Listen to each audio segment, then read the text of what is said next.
مرحبا بكم في فيديو جديد. هاد المره هادي غادي نديرو لكم كيكه بالحامض والبافو، غادي تعجبكم، غتولي عندكم معتمده دائما.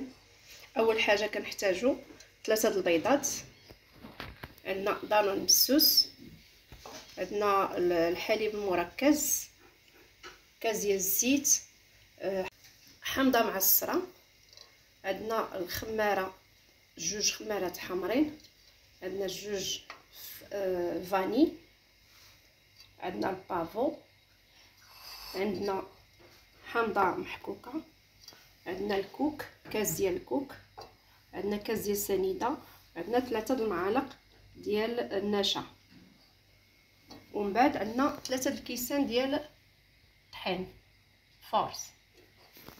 غادي نديرو البيض، بسم الله.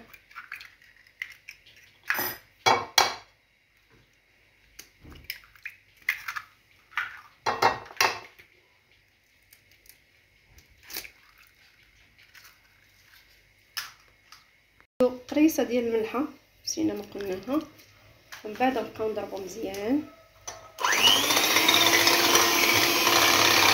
تقدر دير تضرب البيض بهذا بالباطور ولا بالضرب العادي اللي بغيتو.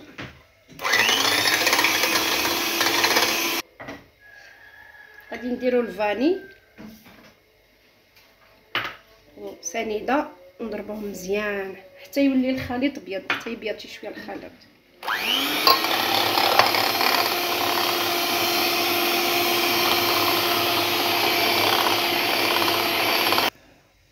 بعد ما ضربنا البيض مزيان، دابا غادي نديرو الزيت، وغنديرو حامضه معصره، نديرو قشره ديال الحامض،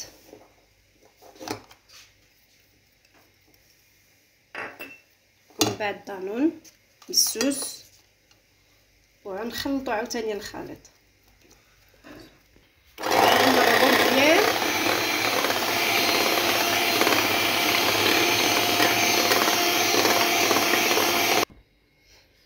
من بعد ما ضربنا الخليط مزيان. دابا المرحله الثانيه او الثالثه، عندنا 3 المعالق ديال النشا،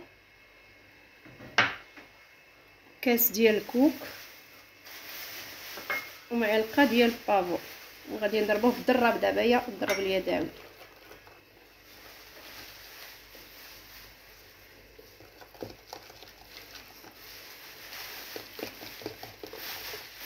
حنا دابا صوبناها في هذا المول طويل، كيجيو زوينين في هذا المول.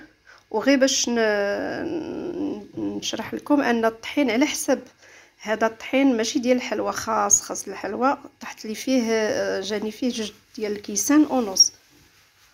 اما الطحين ديال الحلوى على حسب نتوما، المهم الطحين اللي عندكم نتوما كتخلطوا، نتوما قياس كتشوفوا القياس ديالكم.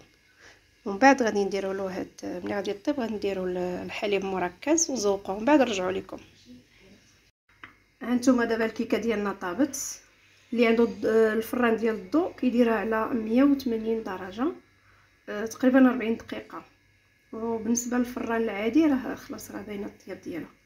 دابا غادي نزوقوها، نديرو الحليب المركز مع واحد 2 معالق ولا معلقه ديال الحامض على حسب اللي كيبغي الحامض بزاف يقدر يكثر فيه الحامض، ونخلطوه مزيان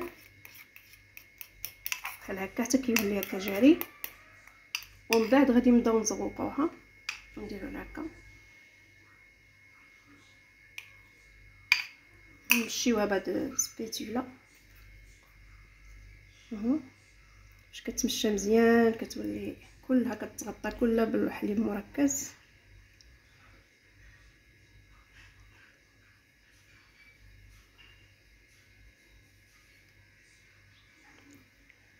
نزيدوها عاد شويه،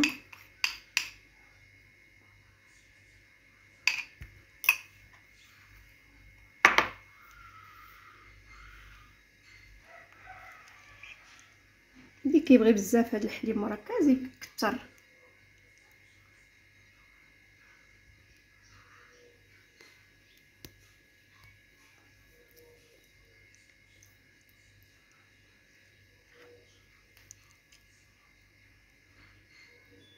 غادي نزوقوها، نديرو واحد شويه ديال البافو نرشو عليها باش كيعطي منظر زوين.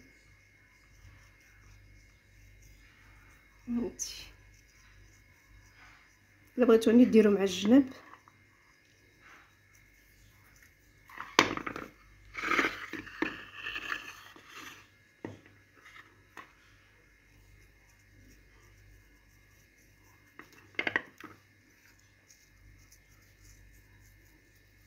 من بعد غادي نزوقو بشويه د الحامض، دي طرونج ديال الحامض، شويه د النعناع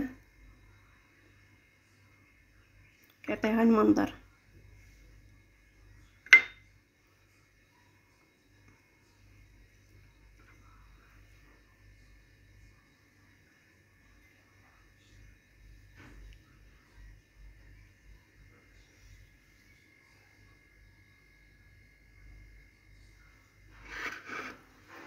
الكيكه ديالنا واجده، نتمنى انها تعجبكم وتجربوها وغتوليو ديروها ديما لانها ساهله وما كتاخذش الوقت بزاف وكتجي لذيذه سورتو للناس اللي كيعجبهم الحامض.